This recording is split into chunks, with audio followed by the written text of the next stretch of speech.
बचपन की बहुत सी धुंधली पड़ी यादों में आज भी नानी के घर की यादें बिल्कुल ऐसा ताज़ी हैं जैसे कल की ही बात हो। गर्मियों में स्कूल की छुट्टियां इसलिए अच्छी लगती थी क्योंकि उन छुट्टियों को हम नानी के घर जाकर बिताते थे। सारा दिन मौज मस्ती करने पर भी कोई डांटता नहीं था और शाम होते ही घर के सारे बच्चे नानी की चारपाई के पास जाकर बैठ जाते थे और उनसे तरह तरह की कहानियाँ सुनाने के लिए कहा करते थे। नानी की कहानियाँ सुनना इतना दिलचस्प होता था कि कहानी ख़त्म होने तक घर के बड़े भी हमारे साथ बैठकर कहानी सुनते हुए दिखाई देते थे।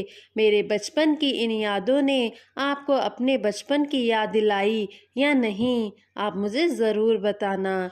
मुझसे पूछो तो मैं तो यही कहूँगी कि हम सब के बचपन में नानी दादी की कहानियाँ और उनके प्यार से जुड़ी यादें लगभग एक जैसी ही हैं। दादा दादी और नाना नानी के घर में खुशियाँ और सुकून हुआ करता था। मोबाइल और टीवी की इस फैंसी ज़माने में अब तो वो बात ही नहीं रही जो पुराने ज़माने में दादी नानी की कहानियों में होती थी। हंसी मजाक के साथ इन कहानियों में धार्मिक और सामाजिक संदेश छिपा होता था। वही कहानियाँ एक बार फिर मैं आपके लिए लेकर आई हूँ जो मुझे मेरी दादी और नानी सुनाया करती थी। दादी कहती है कि गांव में एक गरीब बूढ़ी माँ और उसका एक बेटा रहता था। बेटा स्कूल जाता तो अमीर घराने के बच्चे उसे साथ लेकर नहीं जाते और अकेले जाने में उसे डर लगता। इस पर उसकी माँ कहती कि कोई बात नहीं बेटा, बेड़ी पर मोहन भाई रहते हैं, मैं उन्हें बोल दूंगी, वो तेरा ध्यान रखेंगे। असल में वहाँ मोहन नाम का कोई व्यक्ति रहता ही नहीं था, लेकिन सच्चे मन से माँ यह बात कहती तो बेटा निश्चिंत होकर स्कूल जाता और बेड़ी पहुँचते ही कहता, मोहन भाई मैं जा रहा हूँ। वहाँ से भगवान उसे आवाज़ देते कि जा बेटा, डरना नहीं, मैं यहीं हूँ। एक दिन स्कूल के मास्टर ने सभी बच्चों से कहा कि मेरी माँ की श्राद्ध है, कल खीर बनाएंगे तो सभी दूध लेकर आना। बेटा घर आया और माँ से बोला कि मास्टर ने दूध लाने को कहा है। तो माँ ने कहा कि मैंने मोहन भाई को बोल दिया है, तो वहाँ से दूध लेकर चले जाना। अगले दिन बेटा बेड़ी पर गया और आवाज़ लगाई, मोहन भाई। इतने में मोहन भाई ने दूध लाकर दे दिया और बोले कि तेरी माँ ने दूध के लिए बता दिया था। बेटा दूध से भरा लोटा उठाकर स्कूल चला गया। स्कूल पहुंचा तो दूसरे बच्चे इस पर हंसने लगे और दूध देने नहीं दिया। लेकिन मास्टर ने कहा कि पतीला अभी बहुत खाली है, तू भी दूध डाल दे। लड़के ने अपने लोटे का दूध डाला तो पतीला भर गया और लोटा अभी भी भरा हुआ था। यह देख सब अचंभित हो गए।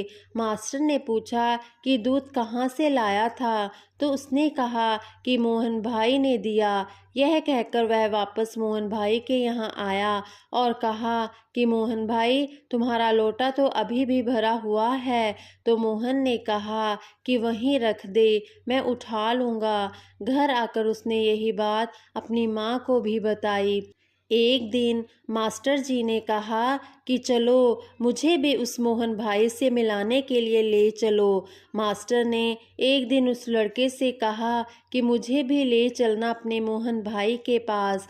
जब दोनों बेड़ी पर गए तो वहाँ तो कोई नहीं था।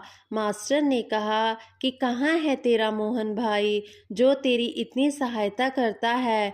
लड़के ने आवाज़ दी कि मोहन भाई आज मेरी परीक्षा है, तुम्हें सामने आना पड़ेगा।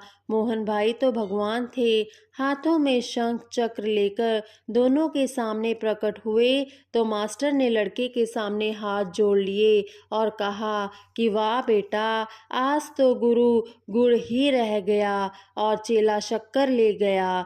तेरी वजह से आज मुझे भगवान के दर्शन हो गए। बच्चों, इस कहानी से हमें यह सीख मिलती है कि भगवान के प्रति सच्ची श्रद्धा हो और विश्वास हो तो भगवान हर परिस्थिति में आपका साथ देते हैं। कभी भी किसी के सामने आपका मान सम्मान घटने नहीं देते हैं।